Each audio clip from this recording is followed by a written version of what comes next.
Последние новости из Туркменистана. Читайте нас в Телеграме и не забудьте подписаться. В Ашхабаде после 20 мая стали проводиться облавы на кафе, рестораны, караоке-клубы и другие заведения, работающие по ночам.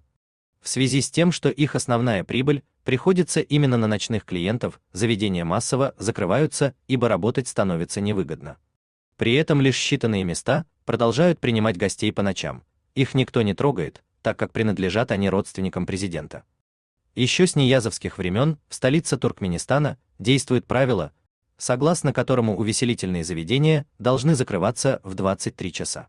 По сути, это негласный комендантский час, ведь даже прохожих на улице патрульные полицейские могут остановить, а если человек хоть немного выпивший, то и доставить в отделение. До сих пор владельцы некоторых заведений обходили ограничения, уплачивая своим участковым полицейским дань от 10 до 15 тысяч манатов или 500-750 долларов в неделю, в зависимости от размеров заведения и количества посадочных мест. Большую часть суммы полицейские передавали своему руководству. За плату участковые едва ли не сами выполняли роль охранников на ночных вечеринках, заблаговременно предупреждая хозяев об облавах. В такие моменты достаточно было предупредить гостей, выключить свет и музыку, закрыть двери, чтобы снаружи казалось, будто заведение не работает. Но как только проверяющие отъезжали, участковый давал отбой, и ночная жизнь вновь просыпалась. Схема работала как часы. Однако в последнюю неделю контроль резко ужесточился. Крыша в лице полиции оказалась ненадежной. Каждую ночь во все заведения после 23 часов приходят проверяющие. Если, скажем, ресторан или бар открыты, то руководству выписывают штраф в размере 600 манатов или 30 долларов и заставляют выпроводить гостей.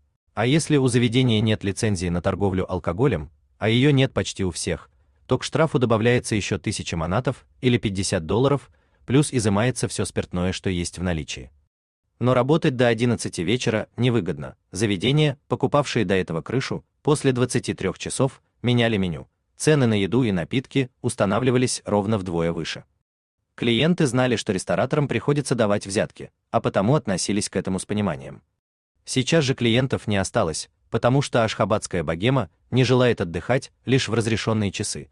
Эти люди привыкли сидеть в ресторанах или отдыхать в клубах глубоко за полночь, часто меняя не одну локацию до самого утра. Тем более заведения, платившие участковым, строили всю свою рекламу именно вокруг ночных вечеринок и шоу-программ, приглашали после полуночи стендап-комиков и устраивали различные розыгрыши.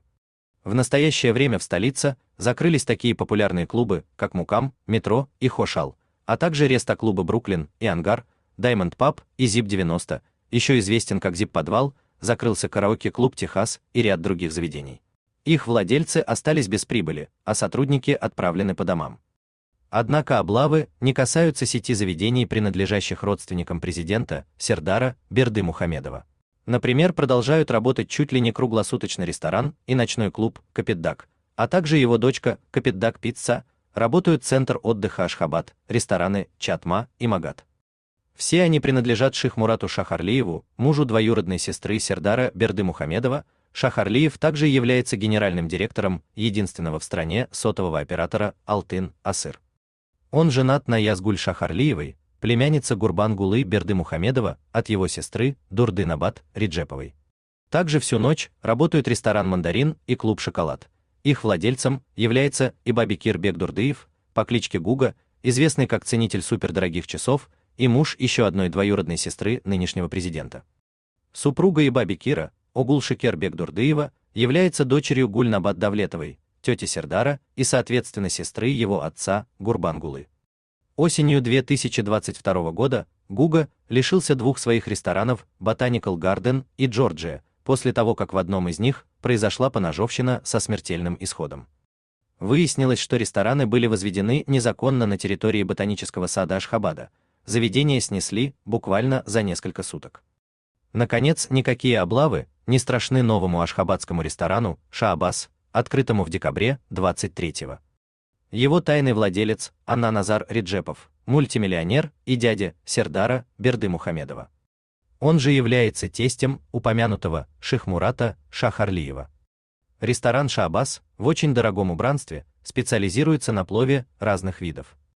Риджепов специально оплачивал командировку своим поварам в несколько регионов Узбекистана, чтобы они научились готовить это блюдо самыми разными способами. По субботам заведение превращается в клуб и принимает гостей всю ночь. Впрочем, не пловом единым сыт человек. Напомним, что в 2019 году фирма Нусай Еллары, принадлежащая Анна-Назару Реджепову, в числе прочих компаний, получила от Берды Мухамедова-старшего контракт на $2,3 миллиарда на строительство автобана. Несколько независимых друг от друга источников Turkmen News считают, что именно родственники президента и его отца являются заказчиками и бенефициарами нынешних облав на ночные заведения Ашхабада.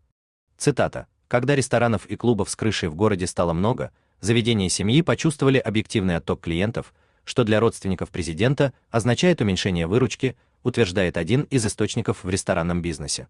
Ашхабадской элите нравится разнообразие. Посидели час-два в одном месте, поехали в другое и так до утра. Конец цитаты. Сейчас, по информации источника, неприкасаемые ночные заведения из-за отсутствия конкуренции снова в топе. И если для членов большой семьи это хорошо, то для большого числа других бизнесменов без родственных связей и для их многочисленных сотрудников это крах. Десятки людей остались без работы, государство без налогов, а завсегдатаи без любимых мест отдыха. Ни один нормальный местный предприниматель или зарубежный инвестор никогда не вложит свои деньги в страну, где в любой момент тебя могут закрыть силовики вместе с налоговиками по указанию влиятельных родственников главы государства. Могли бы поделиться интересной или важной информацией? Пишите нам в секретном чате Телеграма. Мы никогда не раскрываем свои источники и гарантируем полную анонимность.